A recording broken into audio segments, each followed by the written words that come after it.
I pledge allegiance to the flag of the United States of America and to the republic for which it stands, one nation, under God, indivisible, with liberty and justice for all.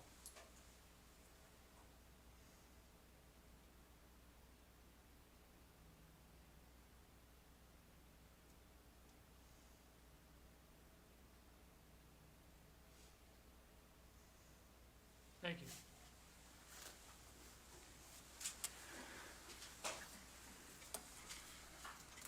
Is there a motion to approve the minutes of July 20th, 2020? I second. All those in favor say aye. Aye. Is there a motion to approve appropriations ordinance number 30? Move we approve ordinance number 30. All those in favor say aye. Aye. Declare the public input session open for any items not on the agenda. Seeing none, I'll ask if there are any online. We have none online. Is there anything from the bench? I'd just like to mention again that we got a lot of grasses growing rather well going into August, and we have a lot of people that are mowing, and the grass clippings are going out into the street and end up in the storm sewer and so on. So please help us, help the wastewater people, so we don't have to go out and pump these things out and clean them out and so on. So please keep the grass in your yard. That's all I've got. Okay. I'll declare the public input session closed. Is there a motion to approve the agenda as distributed? Second. All those in favor say aye. Aye. Call on Casey Morales, MIDC report.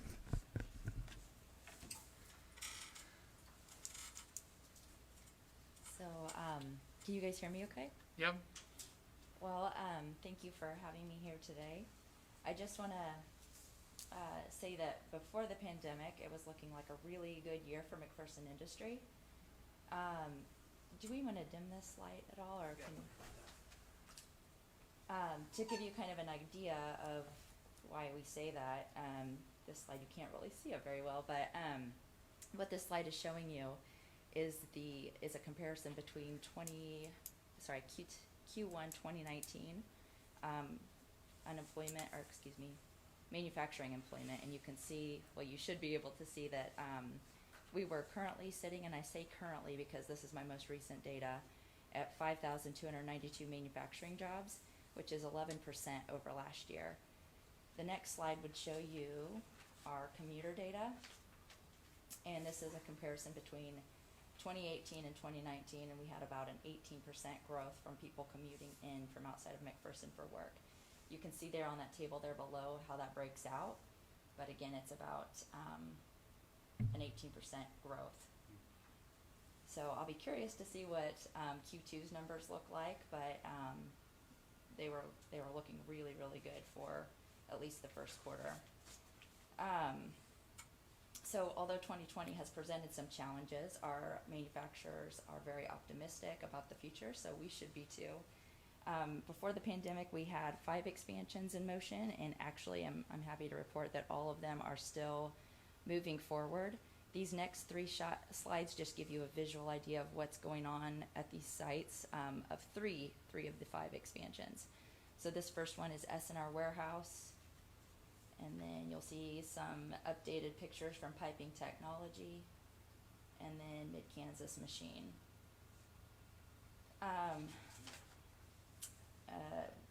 You guys might notice some signage change here soon. Mitch Opat from Arch Rock let me know last week that Cooper Machinery out of Houston, Texas actually purchased this location here in McPherson.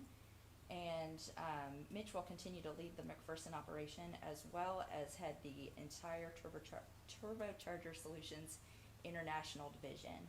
So Mitch was extremely excited about this change and what it could mean for McPherson. So that's exciting. Although, like I said, I mean, it's been a weird year for us, but we've had quite a few requests for information actually come through our desk. And when I say requests for information, these are site selectors reaching out to us for their clients, on behalf of their clients, like helping them find a new location. We received this report shows you 11, but I actually had 12 because I had one hit my desk on Friday. But we've responded to 6 of these 12. And 2 of them actually have reached out to us for additional information. So we don't ever know with these things if it's going to, if they're going to land here, but at least in 2 of the situations, McPherson probably floated to the top of their list because they inquired about utilities and also additional information about the sites that we showed them. So that's good. This next slide just gives you an idea of our labor statistics that, or where we're sitting currently. You see the current number there at 4.1%, and then you see that compared to the 2019 and the 2018 averages. Typically, we're really low, around the 2% range for unemployment, and right now we're at 4.1%, which is actually full employment. So that's typically the sweet spot, I guess, in terms of what your unemployment should look like. But it is higher for us.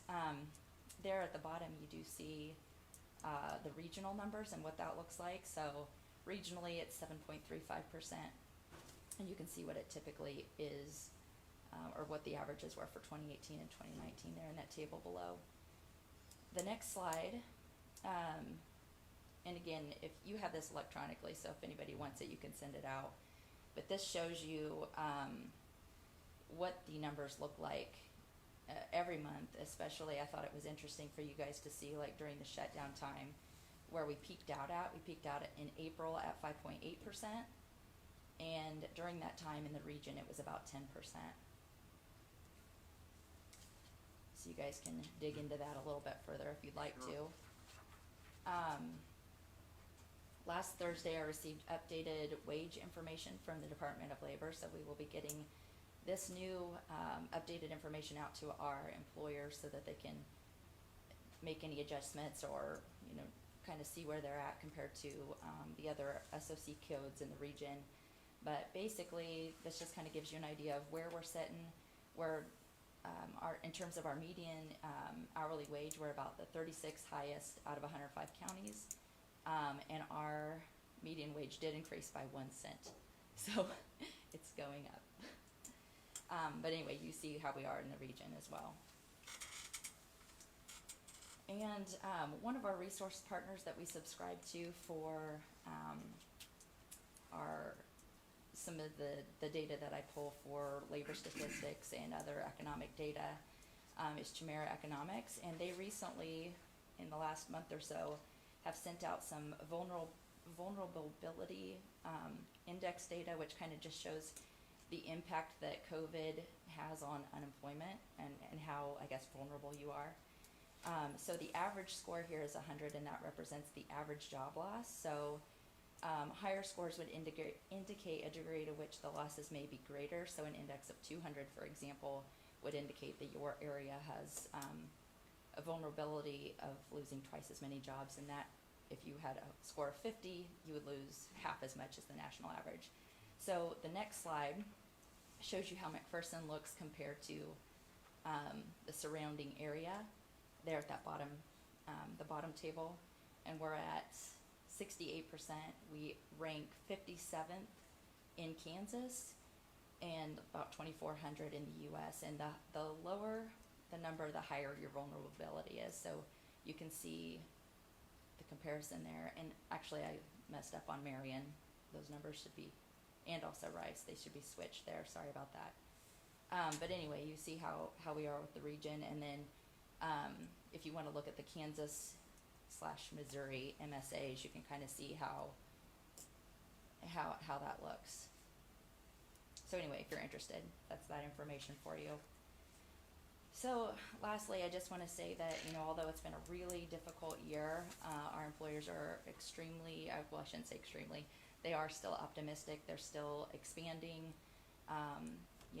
Most of them haven't had to lay off anybody thanks to some programs that have been made available to them. And I know you guys know this, but there's just been some generous outpouring of support in terms of donations and time and resources from these manufacturers. So I think it's been a difficult time, but it's been I guess, encouraging to see this. So anyway, I just hope everybody is as optimistic as it can be. So anyway, that's all I have. You guys have any questions? Yeah, you Don't think said, so. you said we're still moving forward. Do we still have on the table somewhere, 4 expansion projects? More expansion projects? 4, There's 5. 5 now. Mm-hmm. Okay, Yep. okay. So we haven't lost momentum. No. Hey, No. thank you. All right. Thank you, Appreciate guys. you coming in. Thanks, Casey. Come on. Okay, we are down to the fire department, Chief Weisman. Morning, everyone. Morning. Mark, you do. Got a few items for you this morning. The first one, we're requesting a motion where the fire department interview candidates for the position of firefighter. Asa Manor excelled in his interview process. We believe he will be a valuable addition to the City of McPherson Fire Department. We request a motion to hire Asa Manor effective August 10th, 2020. I'll move to approve the hire on a conditional job offer of Asa Manor, position of firefighter, pending successful pre-employment, effective August 10th, 2020. I second it. And this is to fill a vacancy. How many vacancies do we have left after this one? I have one open, and then we have another one coming open in September with a retirement. Okay. The next item, I'm Wait, gonna start. wait. Sorry, I'm sorry. I ask a question. All those in favor, say aye. Aye. Okay, now you can go. Sorry. I Got know ahead of that this is myself a there. tenuous subject and you're trying to hurry. Okay, so the next item, I'll start off with saying this is donated money that we're utilizing here, and I'll end with that statement as well. This is not taxpayer funds that we're utilizing to restore the 1928 American LaFrance fire truck. This is an update for you. The 28 American LaFrance motor has been disassembled. Minor repairs are being made and machined. The motor will be cleaned and assembly is underway. We had a valve spring that was broke, and they found a valve seat that needed to be replaced that was cracked. Again, the college and Doug Klink out of Colorado, out of Estes Park, Colorado, was down here over the weekend and did a pretty thorough inspection of the motor, and it looks to be in pretty good shape. So assembly's underway, and there's a lot of good pictures for you on that. We request a motion to pay Tim Unruh for the amount not to exceed $900 for repairs this week, and there are a lot of pictures attached for your viewing pleasure. Yeah, I always wanted to look at a picture of an engine tore apart, pistons. I'll move to approve the payment to Tim Unruh for repairs 1928 American LaFrance fire truck, amount not to exceed $900. I'll second it. All those in favor say aye. Aye. The next item I have is tender. We did receive the tender last week. It did an acceptance test on it. It was authorized for purchase on January 7th, 2019 by commission. The apparatus had NFPA compliance issues as well as minor engineering conflicts to fit it inside of our building. So the total contract price was $329,054 for the body side of it. And the change orders amount, you can see that there were 7 change orders, which came to a total of $14,000. A lot of these are, this company is a ISO 1001 company, so in order for the truck to leave that plant, it has to be NFPA compliance. Unfortunately, when we purchased the truck, it was in a revision cycle of NFPA, so they had to add things like steps and reprogram. So they paid for $6,000 of the upgrades that were needed, and then we had the conflict with trying to get the truck to fit in the building, which had to be re-engineered. But all together, I think it was fair that we pay for material and labor to put the new steps and reprogram and do those things of that nature. However, the engineering it took to build the steps and to be compliant with NFPA, they absorbed that. So I think it was a pretty good middle ground from going from 14, almost 15,000 down to 8. So we request a motion to approve the change order of $8,352 to Rosenbauer. I'll move to approve the change orders Rosenbauer, South Dakota LLC for tender 1 to correct NFPA compliance issues for an amount not to exceed $8,352. I second it. All those in favor say aye. Aye. The next item, the fire department was instructed to purchase 2 Aeroclave decontamination systems for disinfection of City of McPherson assets. The purchase also included disinfectant solution and portable applicator, a hand sprayer for vehicles. This is a reimbursable expense through Spark Fund. We request a motion to approve the payment of $32,460 to Aeroclave for 2 decontamination systems. I'll move to approve the purchase of 2 Aeroclave room decontamination systems from Aeroclave LLC for disinfecting city assets for an amount not to exceed $32,460. I'll second it. All those in favor say aye. Aye. I will say that this is the same equipment that was used through donation for our clusters. And now that company has, contract has expired with one of our industries. And we are going to take 2 of those types of machines and have some chemical, assuming that this all goes through the CARES Act, that money is available already from the county, and that we will be able to execute this ourselves. And we feel that we can run it and do it, even though the contract there says $2,000 a day for training. We're not expecting the training. Okay? Good. So, that's just clarification. Okay. Anything else? That's it. Thank All you. right. Jeff Woodward, Public Works. Good morning, everyone. Morning, He's Jeff. the guy that's getting all the rain. Yeah. I just have one item for your consideration this morning. The excavation's underway on Hardup Street between Kansas Avenue and Elizabeth.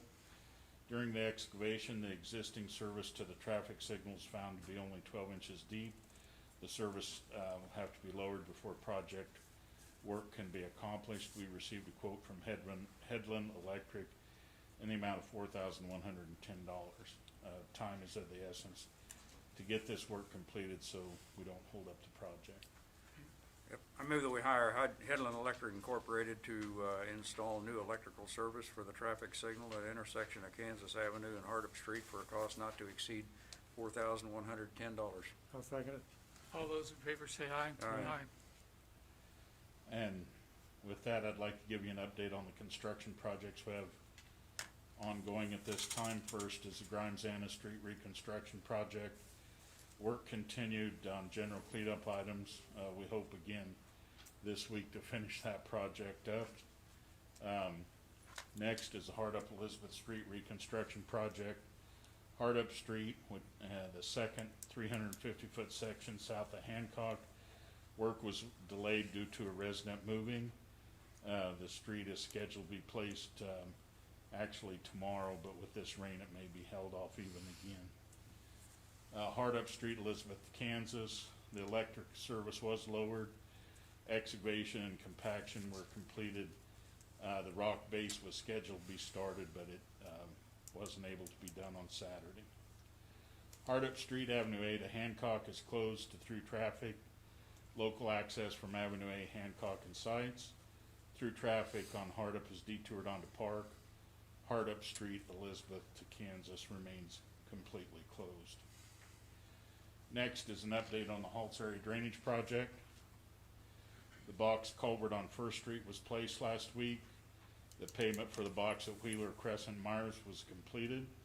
We should be able to open up Crescent and Myers later this week. Grading continued on the ditch along North High Drive. Hull Street is currently open, Grimes to North High Drive. Crescent Lane, Wheeler, Crescent and Wheeler Street, both Hulls to Normandy remains closed.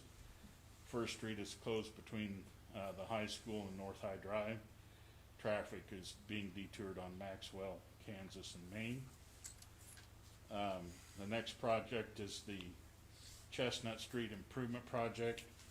Work continued on the installation of storm sewer and moving lateral lines.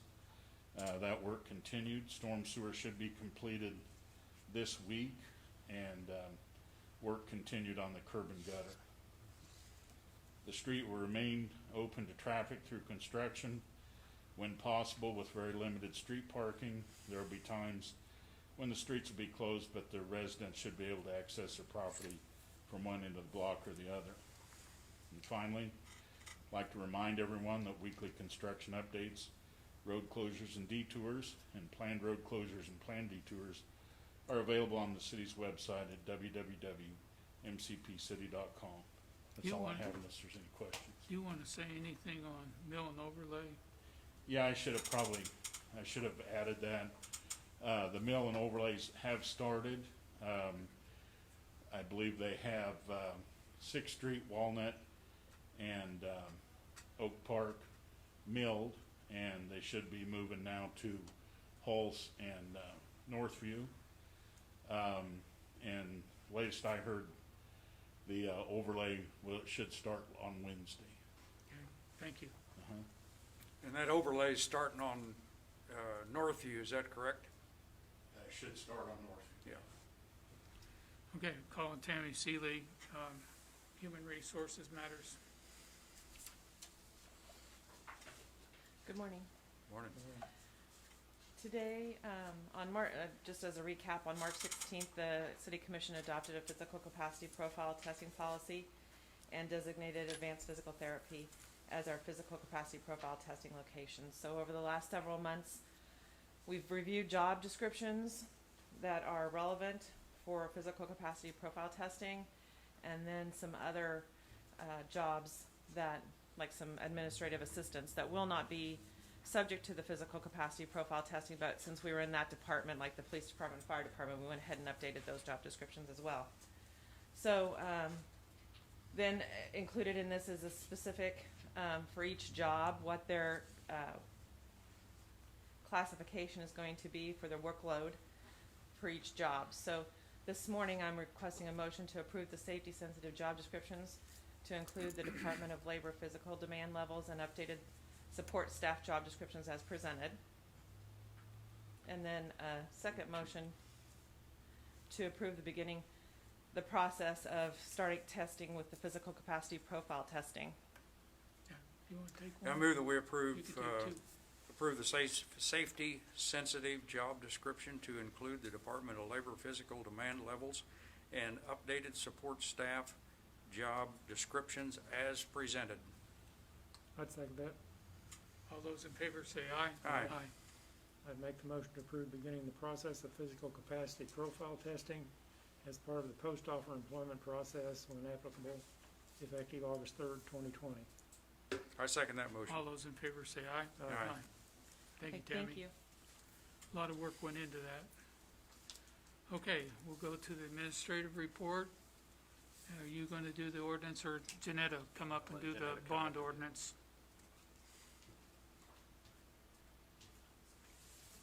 Good morning, Commissioners. Good morning. Got some incredible news this morning. Based off of last Thursday, July 23rd, our bond sale was held for the general obligation bond Series 141 of 2020. We had 8 bidders on the bond, with the lowest bidder going to,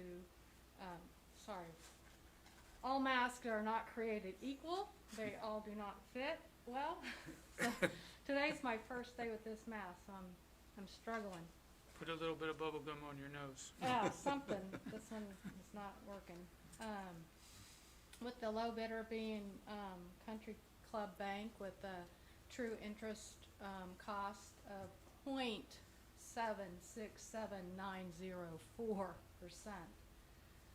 for a principal not to exceed $9,290,000. That was before they resized the bond because there was a bond premium that Yeah. was offered by Country Club Bank. So now we're just slightly under 9 million. The list of bidders and the interest rates that they bid are attached in your packets. The city's financial advisor, Steeple Nicholas, has reviewed the bids and recommends that we accept the bid from Country Club Bank. Ordinance number 3339 authorizes the issuance of the bonds, payment of principal and interest on the bonds, and authorizes all signatures associated with the bonds to be executed. The bonds pay off the following projects: the Eagles Wings Unit 2 Phase 1, the paving portion; Eagles Wings Unit 2 Phase 1, the sanitary sewer portion; Eagles Wings 2 Phase 2, the paving; and Eagles Wings Unit 2 Phase 2 sewer, sanitary sewer. Also included in this bond, and as you are aware, we did some refunding based off of the savings that was generated. We refunded Series 135 of 2002, refunded Series... Sorry? 2012. 12, not 2. Oh, 2012, correct.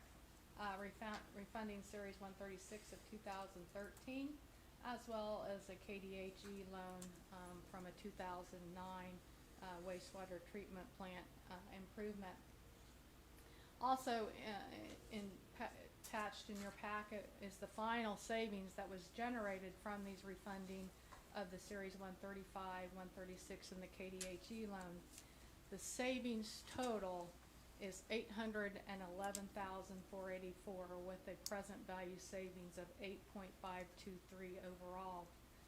When David Arterberry with Steeple Nicholas first approached us way back in October of 2019, the savings estimated was only $296,984, which still met our bond and interest policy of net present value of 3%. But you can see the drastic change in the bond market since then has had a positive impact and more than tripled the savings. The refunding Series 135 of 2012 had savings of $33,140, or 13.581% net present value savings. The Series 136 of 2013 had savings of $294,753, or 8.751%. KDHE loan, $483,591 in savings, or 8.179%. And if there's not any further questions, just requesting approval of the motion that's in your packet of the ordinance 3339.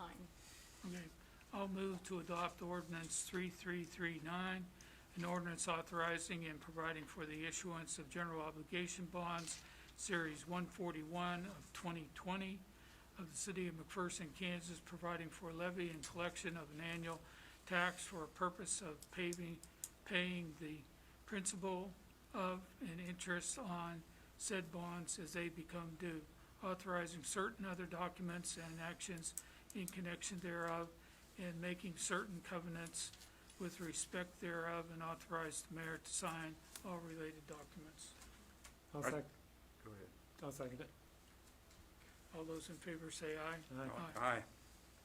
Okay, following adoption of the bond issuance ordinance of number 3339, resolution number 20-08, which is in your packet, prescribes the form and details of the following bond sale and delivery of Series 141 of 2020 general obligation bonds. This resolution must be passed to finalize the bond sale. It lays out all the details, covenants, and agreements for making payments and providing securities for the bond, and also authorizes all additional signatures needed for this process. Staff recommends that the commission adopt this resolution and authorize Mayor Brown to sign all related documents. Yeah, I move that we adopt resolution number 20-08, a resolution prescribing the form and details of and authorizing and directing the sale of delivery of general obligation bond Series 141 of 2020 of the City of McPherson, Kansas, previously authorized by ordinance number 3339 of the issuer, making certain covenants and agreements to provide for the payment and security thereof, and authorizing certain other documents and actions connected therefore therewithin, and authorize the Mayor Brown to sign all related documents. I'll second it. All those in favor say aye. Aye. And you might say we have the initial deposit. Yes, we, on the same day that we received the bids, we received good faith deposit from Country Club Bank in the tune of $185,800. And then on August 19th is when we will receive the rest of the proceeds to pay off the refunding, Series 135 and 136. And then towards the end of the month, we will make the final payment to KDHE to pay off that loan. So after the 19th, this will be in the books. Good. Thank you. Thank you and everybody else for all the hard work they've done on this. Looks like a nice savings. Yeah, I can tell you that David was quite pleased. He, in his whole career, hadn't seen interest rates below 1%. So definitely history in the making. Thank you. And you knew where the bond market was because of all the 8 bids, the highest one was 0.92. So yeah, we hit it at the right day. Yes, we did. Yeah. Okay, we're down to publishing supplemental online publications with Nick Gregory. The City of McPherson received 2 proposals for supplemental online and social media publication of required legal notices as a result of the RFP we sent out in early July. The city received submittals from the McPherson Sentinel and McPherson Buzz to provide designated services identified in the RFP. Although the website views are relatively close, the McPherson Sentinel is slightly higher in the number of website views. However, their cost is about $250 more per month, higher than the McPherson Sentinel, which was at, higher than the Buzz. There you go. But McPherson Sentinels was $350 per month, and the Buzz was $100 per month. As a result of that, the differences were not significant enough in the number of viewership that I would consider not going with the Buzz at $100 per month. It's staff's recommendation that we have an agreement drawn up and authorization be given to select the Buzz as the City of McPherson's online and social media supplemental provider for legal publications. On a side note, the city's bond council has recommended that we require legal bond notices continue to be placed in a traditional print media because of the way bond language notification exists in the Kansas State statute. So we will continue to go ahead and publish the bond-related pieces. And what Janetta brought to you, for example, today was a summary ordinance. So we can still bring summary ordinances, which will limit that. And that means if we do a bond, there'll be some bond sale documents, a number of other pieces that come along with it throughout that bond process. So that's the one piece that we will have to keep in print. We'll plan to put it also on our website as well, so it'll have a dual location.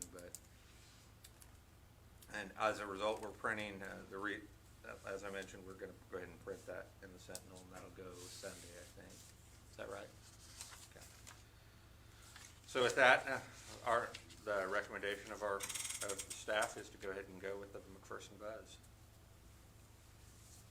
Okay, so I move that we approve the selection of the McPherson Buzz as the City of McPherson supplemental online and social media legal notice publisher, and authorize an agreement for McPherson Buzz to provide these services through December 31, 2021. Second. all those in favor say aye. Aye. We will work that up with the city attorney and get something out there for that. The CDBG CV Grant Review Committee met this last Thursday to perform its first preliminary review of the CDBG CV business applications received. We reviewed them for completeness, accuracy, documentation, and eligible expenses. Beginning potentially the end of this week, early next week, the city selected grant administrator, who's Ransom Financial, will begin the process to review the low to moderate income wage analysis for individual applicants. Grant awards will be announced following the eligibility criteria being met and submittal to the state of Kansas for this pay request, the same as we do with others.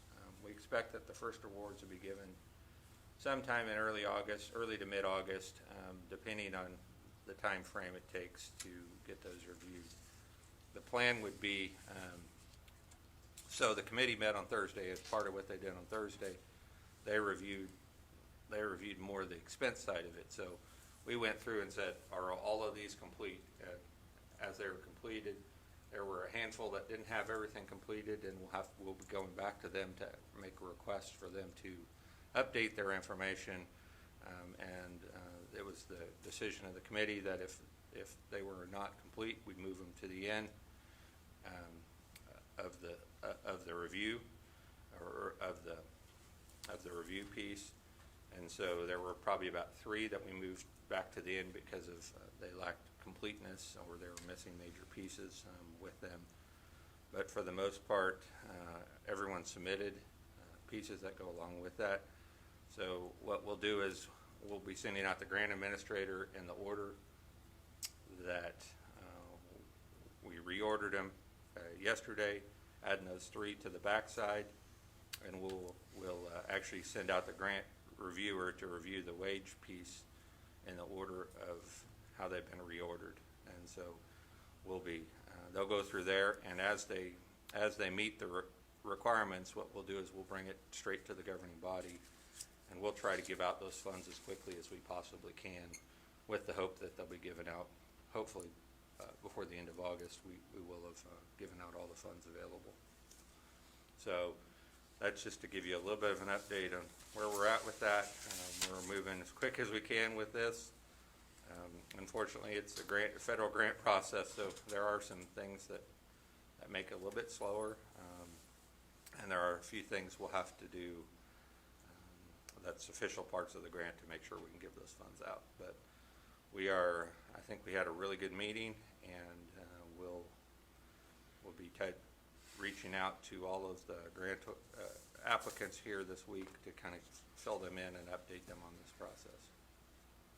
So no action necessary there, just an update. Any questions on that? No. Okay. There is one wage for your consideration. That's Asa Manor, firefighter, starting at $14.65 per hour. It would be effective August 10th, 2020. I move we accept the wage. I'll second it. All those in favor say aye. Aye. And there are 4 bonds for your consideration. Galva Plumbing and Heating Company out of Galva, both a $5,000 plumbing bond and a $5,000 gas fitter bond. TCB Plumbing LLC out of Lindsburg, a $5,000 plumbing bond. And Brooks Landscaping LLC out of McPherson, a $5,000 tree trimmer spraying bond. Make a motion to approve the bonds. Second. All those in favor say aye. Aye. Okay, and we're back in City Commission. We have 2 items that are going to come this week from the study session to do. The first is the Pappers, and I'd like to move to approve the purchase of Scott Pappers units and filters from Ed M. Feld Equipment Company for an amount not to exceed $10,959.72. I'll second that. All those in favor say aye. Aye. Okay, and the second item that we have coming directly this week is the need for a crew leader in the street department, so you make Okay. that, I gotta go back and find this thing Just- first here, just a it's second. 2-2 on study session.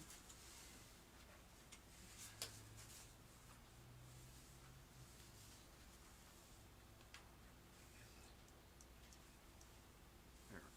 Okay. move that we approve the hiring of Peter Keberline as a crew leader effective August 10. I'll second that. And you approve the wage along with that, going from 24 to 22.32. Yeah, Okay, that's what he said. thank you. Yeah, Okay, all those in favor of approving Peter Lieberline as crew leader and the wage as read, say aye.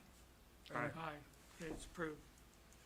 Okay, now that we have taken care of the two items from there, we want to come back to COVID-19,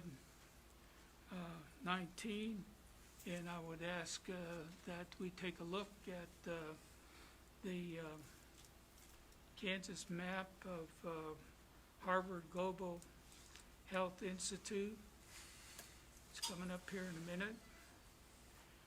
Actually, we get it 2 days late, but we moved into the orange with this surge, and we're now up to 123. And so it put us into the orange category. Everyone along I-135 is in the orange. So we are talking about our whole region is in the orange. It's not just us, and everybody has been having a surge. So we really have to do something. There are two processes that can be used. The first one is mitigation, and wearing masks is a mitigation tool or action. The other is the suppression. Suppression, where it has been practiced, involves closing businesses. We do not want to go to closing businesses. I've tried to document myself when I've gone to businesses and everything else. I am not wearing a mask much over an hour a day. I guess if I went to a long grocery shopping like some, I could say 2 hours, but it's not that much. And because we said that we would move to this mandatory mask ordinance, if we went into orange, I want to move to the mandatory mask ordinance. And I know we could hit a week and go back to yellow and then go back to orange. I do not want to flip-flop and have a confusion on whether we're having it or we're not having it. So I'm asked that an ordinance be brought forward that would say that we will have a mandatory mask ordinance until September 9th. That is right after Labor Day. We will have a meeting because of Labor Day on September 8th. So we have full opportunity to let it expire or to do something else or to put in a trigger ordinance if we're back in the yellow. The best thing could happen to us is that we get back into yellow between now and September 9th, and we drive that 7-day average case as low as possible. It's probably not realistic to think that we can get to green, but if we can get as low as possible in the yellow, and whatever the school decides today, that we want that as low as possible when they start their school, be it a blended program, an online program, or whatever. And adults need to set the example for the kids, because it looks like almost every school district so far that has had something, the kids are going to have to wear masks. So this ordinance would say, please, as adults, parents, grandparents, friends, set the example for the kids. Let's do everything we can to get this down and go into keeping our businesses open. I encourage anybody that's using local business to keep on using local business. It's not a big thing. I went out to Walmart yesterday. Their mask policy is not stopping anybody. people are still shopping at Dillon's. All of the other small businesses, including Ace Hardware, when I've been in there, everybody is still using them. They are having a solid business year. So there is no reason we cannot take this. It has nothing to do with the constitutional right. It has everything to do with protecting us and keeping our businesses open. And that's our real goal, is to keep business open and slow this spread down through mitigation to move. So I want to move to that ordinance, and where am I going to find the ordinance now? It's at the bottom of the COVID item on the regular agenda. Okay, got it. What would be the number, do you know? 3340, I believe. Come on, come up, girl. 3340. Find it? 40. Yeah, it won't come up.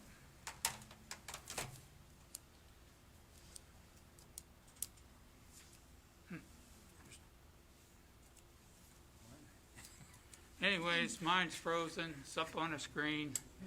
I think that the constitutional people blocked mine. Anyways, you will see this. I would like the city attorney to point out again, like we did last week, on the business piece that was removed from the original, and that this ordinance says, and he'll read it again, but I'm going to emphasize it, if you cannot maintain social distancing, you have to have a mask. I went into a store. I'm the only one in there besides the clerk. I technically did not have to have my mask on because I can stay 6 feet from the clerk and talk to her.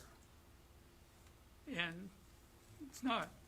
If there were 10 other people in there and we're not going to be able to have social distancing in a smaller retail store, then we all should have masks on to protect ourselves and each other. So there is some flexibility here, but when you go to Walmart, Dillon's, if with the mandate for masks on McDonald's, they opened their dining room, if you go into those kinds of businesses, you have to wear a mask, and they should be publishing that. We will publish this as much as possible. We will put out a little piece that we can print it, or you can print it, so that you can tape it on your storefront door, so everybody knows. We have been putting education out on how to use a mask. And I'll remind you, if you've worn your mask like I have for the last hour and a half, if I want to do something, I need to do it with the ear loops. I don't want to grab it right here because anything my mask started, I just got all over my hands. So we put that kind of information out on how to adjust your mask, how to take your mask off, how to put your mask on, and we will continue to emphasize that this week. We are not looking to make arrests. There is a $10 fine, no court cost. It is my hope that everybody would abide by the mask ordinance here, and that we don't collect very many $10. But that's up to the public. So with that, I'll ask the city attorney to emphasize again some of the points. First of all, this ordinance will apply to public spaces. Public space means any indoor or outdoor space that is open to the public. So it does not include your private home, your private residence, or private offices or workspaces that are not open to customers or public visitors. So you can cordon off parts of your office where you do not allow. I've done that in my own office.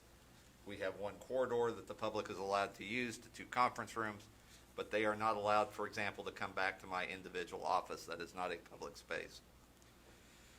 Then it only applies to individuals. This is not a corporate responsibility because corporations cannot wear masks. But all persons in McPherson shall cover their mouths and nose with a mask or other face covering when they are in the following situations.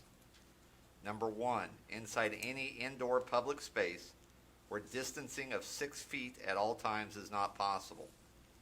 2, in line and waiting to enter any indoor public space. 3, obtaining services from a healthcare sector in settings including but not limited to a hospital, pharmacy, medical clinic, laboratory, physician or dental office, veterinary clinic, or blood bank unless directed otherwise by an employee or healthcare provider. 4, waiting for or riding on public transportation or while in a taxi, private car service, or ride-sharing vehicle. And 5, while outdoors in public spaces and unable to maintain 6 feet of distance between individuals, not including individuals who reside together. So my wife and I can take a walk in the evening, and she's stuck with me in multiple ways, including not having to wear a mask on the walk, with only infrequent or incidental moments of proximity, closer proximity. There are a list of exceptions. We went over last week why legally these were required. Very quickly, for small children, 5 and under, especially 2 and under. Number 2, persons with disabilities, mental health conditions, medical conditions, where they cannot wear a face covering. 3, persons who are hearing impaired or communicating with somebody who is hearing impaired. 4, persons for whom wearing a face covering would create a risk related to that person's work. That's the OSHA. 5, persons who are obtaining a service involving the nose or face for which temporary removal is necessary. Think a dentist's office. 6, persons who are seated at a restaurant where food and beverage services is being provided while they are eating and drinking, provided they maintain 6 feet distances between other individuals with only infrequent or incidental movements. 7, athletes engaged in organized sports. 8, persons who are engaged in any activity where a professional or recreational association has defined what it takes to be safe. That is what I talked about the water park last time.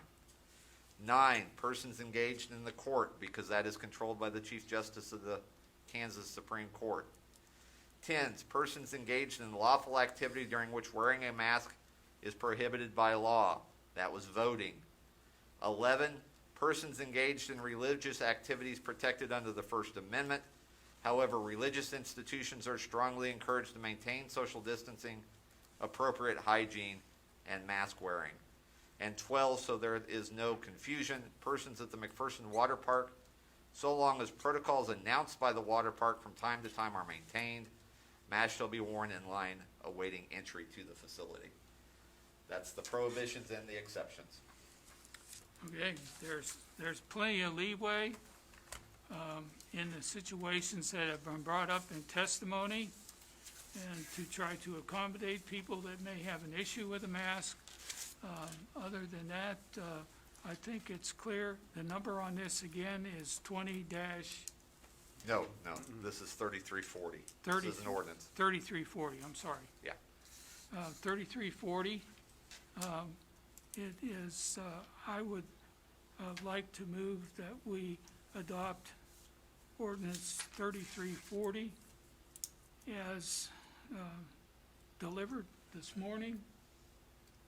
That would require mandatory masks between now and September 9th. Nick? Huh? When would a potential effective date be? The effective is when it's published, and we publish on our website. Okay, So, so as soon as we get it. yep.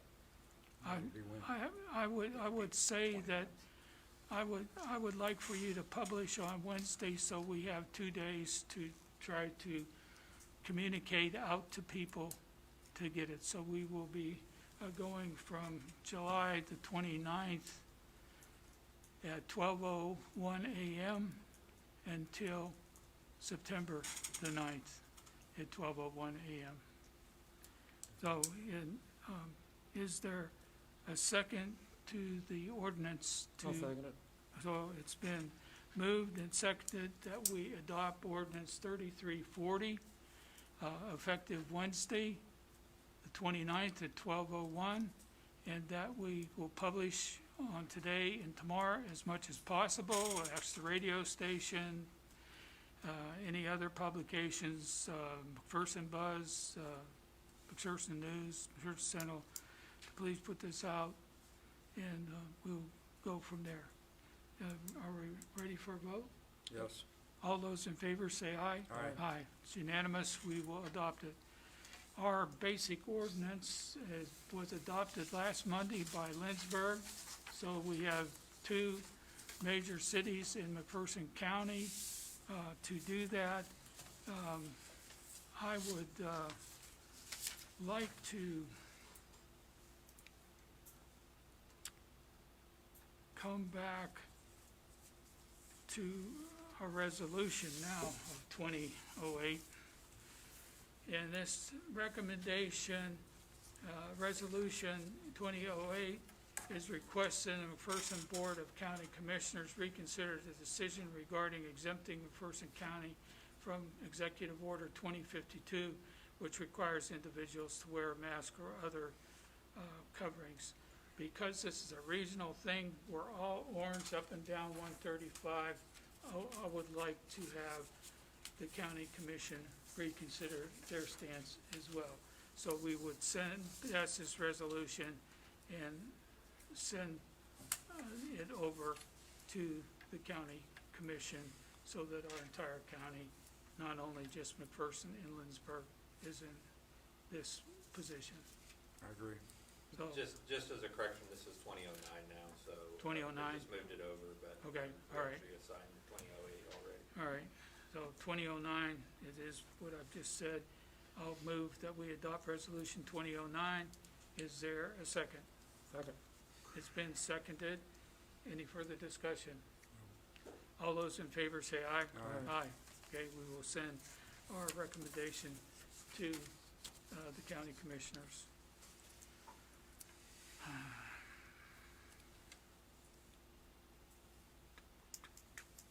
I don't think we have anything left over. Anybody have something that was missed? Okay, I would like to move that we adjourn the city commission meeting. I second. All those in favor say aye. Aye. Okay,